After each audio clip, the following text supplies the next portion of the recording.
സംഘപരിവാറിനെ എത്രത്തോളം അഭിജിത് ദീപ്കെ എന്ന കോക്രോച്ച് ജനതാ പാർട്ടിയുടെ സ്ഥാപകരിൽ ഒരാളായ ചെറുപ്പക്കാരൻ ഭയപ്പെടുത്തുന്നു എന്നതിന്റെ തെളിവാണ് ഇന്ന് ഈ കണ്ട ദൃശ്യം.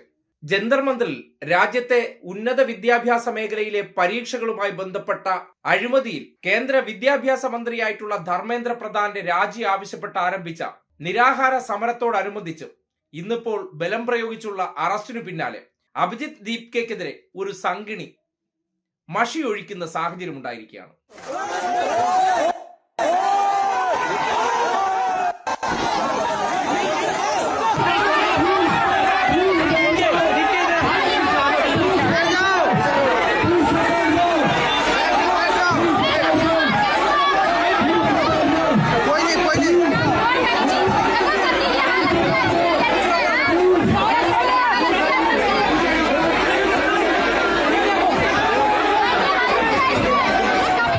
കണ്ടല്ലോ, എന്തുകൊണ്ടാണ് സമാധാനപരമായി തങ്ങൾ ഉന്നയിച്ച ആവശ്യത്തിന് വേണ്ടി സമരം ചെയ്യുകയാണ്, ഒരു അക്രമവും ഇല്ലാതെ, ഒരു തരത്തിലുള്ള ആക്രോശങ്ങളും ഇല്ലാതെ ഈ നാട്ടിലെ ചെറുപ്പക്കാരുടെ ഭാവിയെ തകർക്കുന്ന രീതിയിലുള്ള ചോദ്യപേപ്പർ ചോർച്ചയെ ചോദ്യം ചെയ്തുകൊണ്ടും അതിന്റെ പേരിൽ ആത്മഹത്യ ചെയ്ത കുട്ടികളുടെ ആത്മാവിന് വേണ്ടി നിലകൊണ്ടുകൊണ്ട് അവർ ചെയ്യുന്ന പ്രതിഷേധ സമരത്തോട് അസഹിഷ്ണുത ആളിക്കത്തുന്നുണ്ടെങ്കിൽ എന്താണ് സംഘികളുടെ മനോഭാവമെന്ന് നാട്ടുകാർക്ക് ചിന്തിക്കാവുന്നതാണ്. കാര്യം, ഈ മരണപ്പെട്ട കുട്ടികൾ നമ്മുടെ നാട്ടിലെ ചെറുപ്പക്കാരാണ്.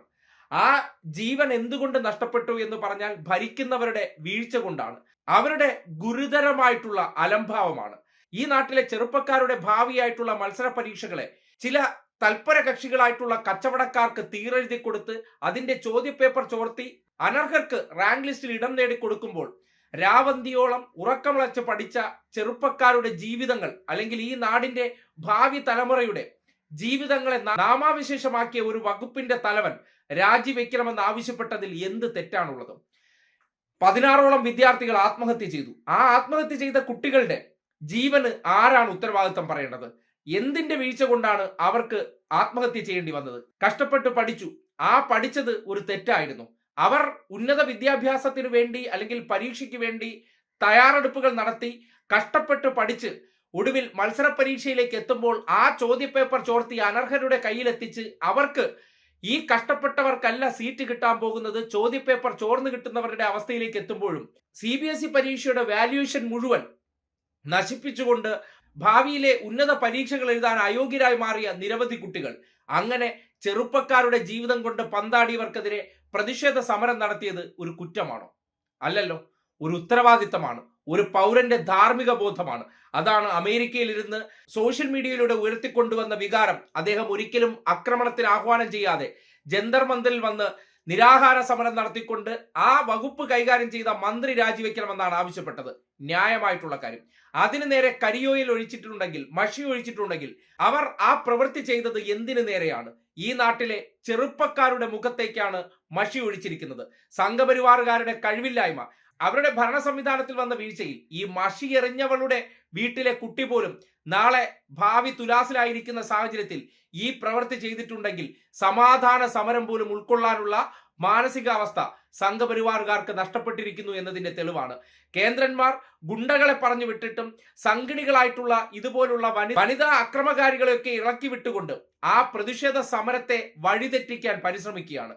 അവർ ഉയർത്തിയ മുദ്രാവാക്യത്തിൽ മുറുകെ പിടിച്ചുകൊണ്ട് അവർ നടത്തുന്ന നിരാഹാര സമരത്തിലേക്ക് കടന്നു കയറി ഈ തോന്നിവാസം കാട്ടുന്നുണ്ടെങ്കിൽ അഭിജിത് ദീപ്കെ ഉൾപ്പെടെയുള്ളവർ ഉയർത്തുന്ന ആശയങ്ങൾ വല്ലാതെ ഭയപ്പെട്ടു തുടങ്ങിയിരിക്കുന്നു.